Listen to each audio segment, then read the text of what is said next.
welcome to the second in our series on the 5 people who influenced me. Yesterday I told you about my grandfather, so of course I knew him for the first 17 years of my life. Today's subject is very different.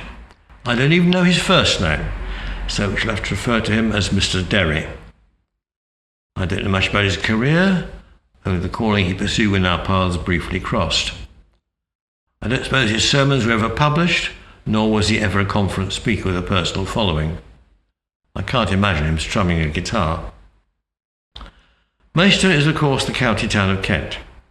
It has suffered some bombing damage during the war, and there was a great shortage of housing, a problem that was being solved by the erection of the gigantic Shepway estate on the edge of the town.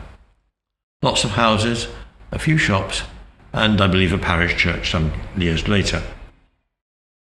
Mr. Derry was the minister of Lewes Baptist Church. Lewes is a village a few miles to the south of Maidstone.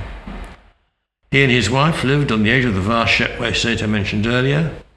I met him one evening when he came to address a sixth form meeting. On Saturday evenings, he was involved in leading an informal youth club in his home, just quiet games and baked beans on toast. The young people behaved perfectly. On Sundays, there was a more serious discussion time for older teenagers. I can't remember a single joke he cracked or a funny story he told. He just talked respectfully to his audience, answering questions as they arose.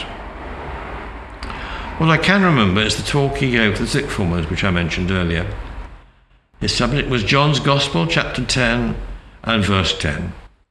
I have come that they may have life and have it more abundantly. At the end we sang the hymn, When I Survey the Wondrous Cross. As we came to the last verse, we were given the chance to sing, Love so amazing, so divine, demands, or has got, or shall have, my soul, my life, my all.